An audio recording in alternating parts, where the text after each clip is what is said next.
بسم اللہ الرحمن الرحیم۔ السلام علیکم۔ سعید بن المسیب اور عروہ بن زبیر اور علقمہ بن وقاص اور عبداللہ بن عتبہ بن مسعود سے روایت ہے۔ ان سب لوگوں نے سیدہ عائشہ رضی اللہ عنہا کی حدیث روایت کی جب ان پر تہمت کی تہمت کرنے والوں نے اور کہا جو کہا، پھر اللہ تعالیٰ نے پاک کیا ان کو ان کی تہمت سے۔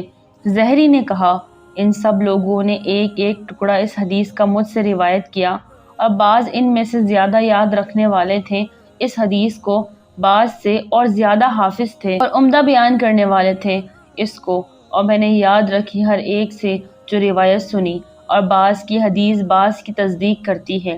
ان لوگوں نے بیان کیا کہ سیدہ عائشہ رضی اللہ تعالی عنہا نے فرمایا، رسول اللہ صلی اللہ علیہ وسلم جب سفر کا ارادہ کرتے تو قرأ ڈالتے اپنی عورتوں پر، اور جس عورت کے نام پر قرآن نکلتا اس کو سفر میں ساتھ لے جاتے۔ سیدہ عائشہ رضی اللہ تعالی عنہا نے کہا تو رسول اللہ صلی اللہ علیہ وسلم نے قرأ ڈالا ایک جہاد کے سفر میں، اس میں میرا نام نکلا۔ میں رسول اللہ صلی اللہ علیہ وسلم کے ساتھ گئی، اور یہ ذکر اس وقت کا ہے جب پردے کا حکم اتر چکا تھا۔ میں اپنے ہودج میں سوار ہوتی اور راہ میں جب اترتی تو بھی اس ہودج میں رہتی۔ جب رسول اللہ صلی اللہ علیہ وسلم جہاد سے فارغ ہوئے اور لوٹے اور مدینے سے قریب ہو گئے، ایک بار آپ صلی اللہ علیہ وسلم نے رات کو کوچ کا حکم دیا۔ میں کھڑی ہوئی جب لوگوں نے کوچ کی خبر کر دی اور چلی، یہاں تک کہ لشکر کے آگے بڑھ گئی۔ جب میں اپنے کام سے فارغ ہوئی تو اپنے ہودج کی طرف آئی اور سینے کو چھوا، معلوم ہوا کہ میرا ہار ظفار کی نگینوں کا گر گیا ہے۔ ظفار ایک گاؤں ہے یمن میں۔ میں لوٹی اور اس ہار کو ڈھونڈنے لگی۔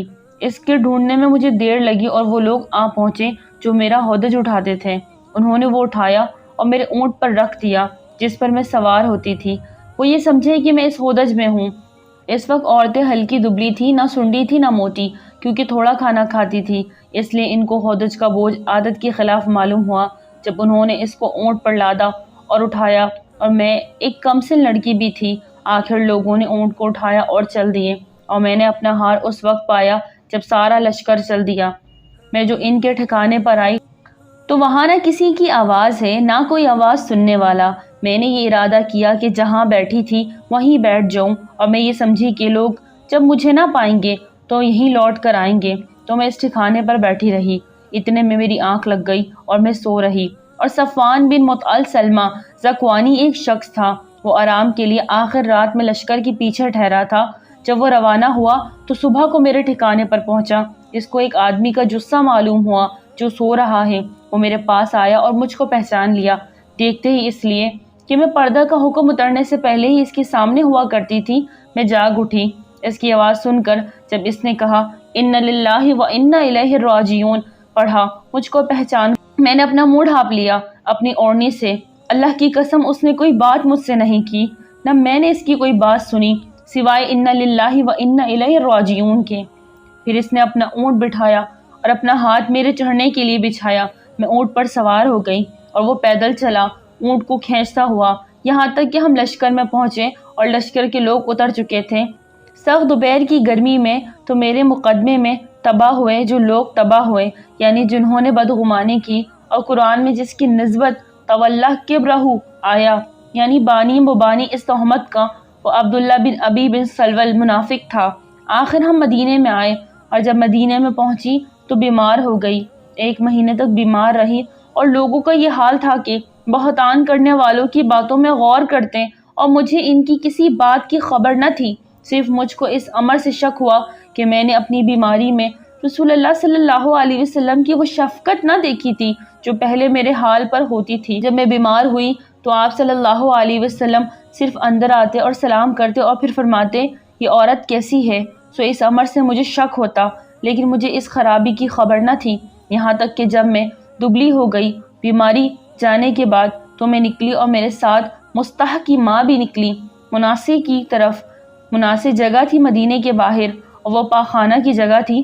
ہم لوگوں کے پخانے بننے سے پہلے ہم لوگ رات ہی کو نکلا کرتے تھے اور رات ہی کو چلے آتے، اور یہ ذکر اس وقت کا ہے جب ہمارے گھروں کے نزدیک پخانے نہیں بنے تھے، اور ہم پہلے عربوں کی طرح جنگل میں جایا کرتے تھے پخانے کے لیے، اور گھر کے پاس پخانے بنانے سے نفرت رکھتے تھے۔ تو میں چلی اور مستح میرے ساتھ تھی۔ وہ بیٹی تھی ابو رحم بن مطلب بن عبد مناف کی، اور اس کی ماں سخر بن عامر کی بیٹی تھی جو خالہ تھی سیدنا ابو بکر صدیق رضی اللہ عنہ کی۔ اس کی بیٹی کا نام مستح بن اساسہ بن عباد بن مطلب تھا۔ غرض میں اور مستح دونوں جب اپنے کام سے فارغ ہو چکی تو واپس اپنے گھر کی طرف آ رہی تھی۔ اتنے میں مستح کا پاؤں الجھا اپنی چادر میں اور بولی، ہلاک ہوا مستح۔ میں نے کہا، تو نے بری بات کہی، تو برا کہتی ہے اس شخص کو جو بدر کی لڑائی میں شریک تھا۔ وہ بولی، اے نادان، تو نے کچھ نہیں سنا؟ مستح نے کیا کہا؟ میں نے کہا، کیا کہا؟ اس نے مجھ سے بیان کیا کہ جو بہتان لگانے والوں نے کہا تھا۔ یہ سن کر میری بیماری دو چند ہو گئی، ایک اور بیماری بڑھی۔ میں جب اپنے گھر پہنچی تو رسول اللہ صلی اللہ علیہ وسلم اندر تشریف لائے اور سلام کیا اور فرمایا، اب اس عورت کا کیا حال ہے؟ میں نے کہا، آپ مجھ کو اجازت دیتے ہیں اپنے ماں باپ کے پاس جانے کی؟ اور میرا اس وقت یہ ارادہ تھا کہ میں ماں باپ کے پاس جا کر اس خبر کی تحقیق کروں۔ آخر رسول اللہ صلی اللہ علیہ وسلم نے مجھ کو اجازت دے دی اور میں اپنے ماں باپ کے پاس آئی۔ میں نے اپنی ماں سے کہا، ماں، یہ لوگ کیا بک رہے ہیں؟ وہ بولی، بیٹا، تو اس کا خیال نہ کر اور اس کو بڑی بات مت سمجھ۔ اللہ کی قسم ایسا بہت کم ہوا ہے کہ کسی مرد کے پاس ایک خوبصورت عورت ہو جو اس کو چاہتا ہو اور اس کی سوکنے بھی ہوں اور سوکنے اس کی عیب نہ نکالے۔ میں نے کہا، سبحان اللہ، لوگوں نے تو یہ کہنا شروع کر دیا۔ میں ساری رات روتی رہی، صبح تک میرے آنسو نہ ٹھہرے اور نہ نیند آئی۔ صبح کو بھی میں رو رہی تھی اور رسول اللہ صلی اللہ علیہ وسلم نے سیدنا علی بن ابی طالب اور سیدنا اسامہ بن زید رضی اللہ عنہم کو بلایا، کیونکہ وحی نہیں اتری تھی، اور ان دونوں سے مشورہ لیا مجھ کو جدا کرنے کے لیے، یعنی طلاق دینے کے لیے۔ سیدنا اسامہ بن زید رضی اللہ تعالی عنہ نے وہی رائے دی جو وہ جانتے تھے، رسول اللہ صلی اللہ علیہ وسلم کی زوجہ کے حال کو اور اس کی عصمت کو اور آپ صلی اللہ علیہ وسلم کی محبت کو اس کے ساتھ۔ انہوں نے کہا، یا رسول اللہ، عائشہ آپ کی زوجہ ہے اور ہم تو سوا بہتری کے اور کوئی بات اس کی نہیں جانتے۔ سیدنا علی بن طالب رضی اللہ عنہ نے کہا، اللہ تعالیٰ آپ پر تنگی نہیں کی اور عائشہ کے سوا عورتیں بہت ہیں، اور اگر آپ لونڈی سے پوچھیں تو آپ سے سچ کہہ دے گی۔ لونڈی سے مراد بریرہ بن جو سیدہ عائشہ رضی اللہ عنہا کے پاس رہتی تھی۔ سیدہ عائشہ رضی اللہ عنہا نے کہا، رسول اللہ صلی اللہ علیہ وسلم نے بریرہ کو بلایا اور فرمایا، اے بریرہ، تو نے کبھی عائشہ سے ایسی بات دیکھی ہے جسے تجھ کو اس کی پاک دامنی میں شک پڑے؟ بریرہ نے کہا، قسم اس کی جس نے آپ کو سچا پیغمبر کر کے بھیجا ہے، اگر میں ان کا کوئی کام دیکھتی کبھی تو میں عیب بیان کرتی۔ اس سے زیادہ کوئی عیب نہیں کہ عائشہ کم عمر لڑکی ہے، آٹا چھوڑ کر گھر کا سو جاتی ہے، پھر بکری آتی ہیں اور اس کو کھا لیتی ہیں۔ مطلب یہ کہ ان میں کوئی عیب نہیں جس کو آپ پوچھتے ہیں، نہ اس کے سوا کوئی عیب ہے۔ جو عیب ہے وہ یہی ہے کہ بھولی بھالی لڑکی ہے اور کم عمری کی وجہ سے گھر کا بندوبست نہیں کر سکتی۔ سیدہ عائشہ رضی اللہ عنہا نے کہا، پھر رسول اللہ صلی اللہ علیہ وسلم منبر پر کھڑے ہوئے اور عبداللہ بن ابی سلول سے بدلہ چاہا۔ آپ صلی اللہ علیہ وسلم نے فرمایا منبر پر، اے مسلمان لوگوں، کون بدلہ لے گا میرا اس شخص سے جس کی سخت بات ایذا دینے والی میرے گھر والوں کی نسبت مجھ تک پہنچی؟ اللہ کی قسم میں تو اپنی گھر والی یعنی سیدہ عائشہ کو نیک سمجھتا ہوں، اور جس شخص سے یہ لوگ تہمت لگاتے ہیں یعنی صفوان بن معطل سے، اس کو بھی نیک سمجھتا ہوں، اور وہ کبھی میرے گھر میں نہیں گیا میرے ساتھ۔ یہ سن کر سیدنا سعد بن معاذ انصاری رضی اللہ عنہ جو قبیلہ اوس کے سردار تھے کھڑے ہوئے اور کہنے لگے، یا رسول اللہ، میں آپ کا بدلہ لیتا ہوں۔ اگر تہمت کرنے والا ہماری قوم اوس میں سے ہے تو ہم اس کی گردن مارتے ہیں، اور جو ہمارے بھائیوں خزرج میں سے ہے تو آپ حکم کیجئے، ہم آپ کے حکم کی تعمیل کریں گے، یعنی اس کی گردن ماریں گے۔ یہ سن کر سیدنا سعد بن عبادہ کھڑے ہوئے، اور وہ خزرج قبیلے کے سردار تھے اور نیک آدمی تھے، لیکن اس وقت ان کو اپنی قوم کی حمایت آ گئی اور کہنے لگے، اے سعد بن معاذ، قسم اللہ کی بقا کی، تو ہماری قوم کے شخص کو قتل نہ کرے گا، نہ کر سکے گا۔ یہ سن کر اسد بن حزیر جو سعد بن معاذ کے چچا زاد بھائی تھے کھڑے ہوئے اور سعد بن عبادہ سے کہنے لگے، تو نے غلط کہا، قسم اللہ کی بقا کی، ہم اس کو قتل کریں گے، اور تو منافق ہے۔ جب تو منافقوں کی طرف سے لڑتا ہے۔ غز کے دونوں قبیلے اوس اور خزرج کے لوگ اٹھ کھڑے ہوئے اور قریب تھا کہ کشت و خون شروع ہو۔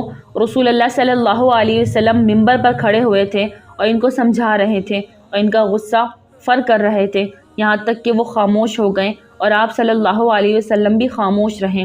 سیدہ عائشہ رضی اللہ عنہا نے کہا، میں اس دن بھی سارا دن روتی رہی کہ میرے آنسو نہ تھمتے تھے اور نہ نیند آتی تھی، پھر دوسری رات بھی روتی رہی کہ نہ آنسو نہ تھمتے تھے، نہ نیند آتی تھی، اور میرے باپ نے یہ گمان کیا کہ روتے روتے میرا کلیجہ پھٹ جائے گا۔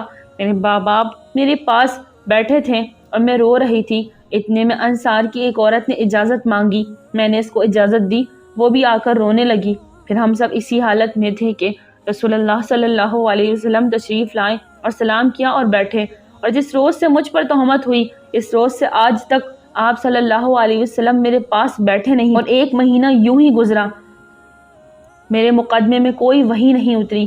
سیدہ عائشہ رضی اللہ عنہا نے کہا، پھر رسول اللہ صلی اللہ علیہ وسلم نے تشہد پڑھا اور بیٹھتے ہی اور فرمایا، اما بعد، اے عائشہ، مجھ کو تمہاری طرف سے ایسی ایسی خبر پہنچی ہے، پھر اگر تم پاک دامن ہو تو عنقریب اللہ تعالیٰ تمہاری پاک دامنی بیان کر دے گا، اور اگر تو نے گناہ کیا ہے تو توبہ کر اور بخشش مانگ اللہ سے، اس واسطے کہ بندہ جب گناہ کا اقرار کرتا ہے اور توبہ کرتا ہے اللہ اس کو بخش دیتا ہے۔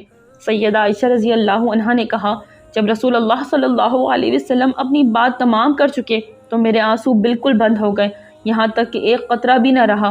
میں نے اپنے باپ سے کہا، آپ جواب دیں میری طرف سے رسول اللہ صلی اللہ علیہ وسلم کو اس مقدمے میں جو آپ صلی اللہ علیہ وسلم نے فرمایا ہے۔ میرے باپ بولے، اللہ کی قسم میں نہیں جانتا کہ میں کیا جواب دوں۔ رسول اللہ صلی اللہ علیہ وسلم کو، سبحان اللہ، باپ تو محب رسول تھے، وہ ان کی بیٹی کا مقدمہ تھا، پر رسول اللہ صلی اللہ علیہ وسلم کے سامنے دم نہ مارا۔ میں نے اپنی ماں سے کہا، تم جواب دو میری طرف سے رسول اللہ صلی اللہ علیہ وسلم کو۔ وہ بولی، اللہ کی قسم میں نہیں جانتی کیا جواب دوں رسول اللہ صلی اللہ علیہ وسلم کو۔ آخر میں نے خود ہی کہا، اور میں کم سن لڑکی تھی، میں نے قرآن نہیں پڑھا ہے، لیکن میں قسم اللہ کی یہ جانتی ہوں کہ تم لوگوں نے اس بات کو یہاں تک سنا، تمہارے دل میں جم گئی اور تم نے اس کو سچ سمجھ لیا۔ یہ سیدہ عائشہ رضی اللہ عنہا نے غصے سے فرمایا، ورنہ سچ کسی نے نہیں سمجھا بجز تہمت کرنے والوں کے۔ پھر اگر تم سے کہوں میں بے گناہ ہوں اور اللہ تعالیٰ جانتا ہے کہ میں بے گناہ ہوں تو بھی تم مجھ کو سچا نہیں سمجھو گے، اور اگر میں ایک گناہ کا اقرار کر لوں جس کو میں نے نہیں کیا اور اللہ تعالیٰ جانتا ہے کہ میں اس سے پاک ہوں تو تم مجھ کو سچا سمجھو گے، اور میں اپنی اور تمہاری مثل سوائے اس کے کہ کوئی نہیں پاتی جو یوسف علیہ السلام کے باپ کی تھی، یعقوب علیہ السلام کی۔ اور سیدہ عائشہ رضی اللہ عنہا کو رنج میں ان کا نام یاد نہ آیا، یوسف علیہ السلام کے باپ کا۔ جب انہوں نے کہا، یعنی اب صبر بہتر ہے اور تمہاری اس گفتگو پر اللہ ہی کی مدد درکار ہے، پھر میں نے کروٹ موڑ لی اور میں اپنے بچھونے پر لیٹ رہی، اور میں اللہ کی قسم اس وقت جانتی تھی کہ میں پاک ہوں اور اللہ تعالیٰ ضرور میری پاکی ظاہر کرے، لیکن اللہ کی قسم مجھے یہ گمان بھی نہ تھا کہ میری شان میں قرآن اترے گا جو پڑھا جائے گا قیامت تک، کیونکہ میری شان خود میرے گمان میں اس لائق نہ تھی کہ اللہ تعالیٰ عزت اور بزرگی والا ہے، میرے مقدمے میں کلام کرے، اور کلام بھی ایسا جو پڑھا جائے۔ البتہ مجھ کو یہ امید تھی کہ رسول اللہ صلی اللہ علیہ وسلم خواب میں کوئی ایسا مضمون، ایسا کچھ دیکھیں گے جس سے اللہ تعالیٰ میری پاکی ظاہر کر دے گا۔ سیدہ عائشہ رضی اللہ عنہا نے کہا، تو اللہ کی قسم رسول اللہ صلی اللہ علیہ وسلم اپنی جگہ سے نہیں اٹھے تھے، اور نہ گھر والوں میں سے کوئی باہر گیا تھا کہ اللہ تعالیٰ نے اپنے پیغمبر صلی اللہ علیہ وسلم پر وحی بھیجی اور اتارا قرآن کو۔ آپ صلی اللہ علیہ وسلم کو وحی کی سختی معلوم ہونے لگی، یہاں تک کہ آپ صلی اللہ علیہ وسلم کے جسم مبارک پر سے موتی کی طرح پسینے کے قطرے ٹپکنے لگے۔ جاڑوں کے دنوں میں اس کلام کی سختی سے جو آپ صلی اللہ علیہ وسلم پر اترا، اس لیے کہ بڑے شہنشاہ کا کلام تھا، جب یہ حالت آپ صلی اللہ علیہ وسلم کی جاتی رہی، یعنی وہی ختم ہو چکی، تو آپ صلی اللہ علیہ وسلم ہنسنے لگے، اور اول آپ صلی اللہ علیہ وسلم نے یہ کلمہ منہ سے نکالا، اے عائشہ خوش ہو جا، اللہ تعالیٰ نے تجھ کو بے گناہ اور پاک فرمایا۔ میری ماں نے کہا، اٹھ اور نبی کریم صلی اللہ علیہ وسلم کی تعریف کر اور شکر کر، اور آپ صلی اللہ علیہ وسلم کے سر کا بوسہ لے۔ میں نے کہا، اللہ کی قسم میں تو نبی کریم صلی اللہ علیہ وسلم کی طرف نہیں اٹھوں گی اور نہ کسی کی تعریف کروں گی سوائے اللہ تعالیٰ کے، اس نے میری پاکی اتاری۔ سیدہ عائشہ رضی اللہ تعالی عنہا نے کہا، اللہ تعالیٰ نے ان الذین جاؤوا بالافک عصبۃ منکم لا تحسبوہ شرا لکم بل ہوا خیر لکم، آخر تک 10 آیتوں کو تو اللہ تعالیٰ نے ان آیتوں کو میری پاکی کے لیے اتارا۔ سیدنا ابو بکر صدیق رضی اللہ تعالی عنہ نے جو مستح سے عزیز داری کی وجہ سے سلوک کیا کرتے تھے، یہ کہا کہ اللہ کی قسم اب میں اس کو کچھ نہ دوں گا، کیونکہ اس نے عائشہ کی نسبت ایسا کہا تو اللہ نے یہ آیت اتاری۔ آخر تک حبان بن موسیٰ نے کہا، عبداللہ بن مبارک نے کہا، یہ آیت بڑی امید کی ہے اللہ کی کتاب میں، کیونکہ اس میں اللہ تعالیٰ نے ناطے داروں کے ساتھ سلوک کرنے میں بخشش کا وعدہ کیا۔ سیدنا ابوبکر صدیق رضی اللہ تعالیٰ عنہ نے کہا، اللہ کی قسم میں یہ چاہتا ہوں کہ اللہ مجھ کو بخشے۔ پھر مصطفیٰ کو جو کچھ دیا کرتے تھے وہ جاری کر دیا اور کہا، میں کبھی بند نہ کروں گا۔ سیدہ عائشہ رضی اللہ عنہا نے کہا، اور رسول اللہ نے ام المؤمنین زینب بنت جحش رضی اللہ عنہا سے میرے باب میں پوچھا جو وہ جانتی ہو، انہوں نے دیکھا۔ انہوں نے کہا، حالانکہ وہ سوکن تھی۔ یا رسول اللہ، میں اپنے کان اور آنکھ کی احتیاط رکھتی ہوں، یعنی بن سنے کوئی بات سنی نہیں کہتی اور نہ بن دیکھے کوئی بات کہتی ہوں۔ میں نے تو عائشہ کو نیک ہی سمجھتی ہوں۔ سیدہ عائشہ رضی اللہ عنہا نے کہا، زینب رضی اللہ عنہا ہی ایک زوجہ تھی جو میرے مقابل کی تھی نبی کریم صلی اللہ علیہ وسلم کی ازواج میں، اور اللہ تعالیٰ نے ان کو اس تہمت سے بچایا ان کی پرہیزگاری کی وجہ سے، اور ان کی بہن حمنہ بنت جحش نے ان کے لیے تعصب کیا اور ان کے لیے لڑی، تو جو لوگ تباہ ہوئے ان میں وہ بھی تھے، یعنی تہمت میں شریک تھے۔ زہری نے کہا، تو ان لوگوں کا یہ آخری حال ہوا جو ہم کو پہنچا۔ تم نے ایسی بات کو سنتے ہی کیوں نہ کہہ دیا کہ ہمیں ایسی بات منہ سے نکالنی بھی لائق نہیں۔ یا اللہ تو پاک ہے، یہ تو بہت بڑا بہتان ہے اور تہمت ہے۔ ناظرین، ویڈیو اچھی لگے تو لائک کر دے، چینل کو سبسکرائب کر دے اور دعاؤں میں یاد رکھیں۔ السلام علیکم۔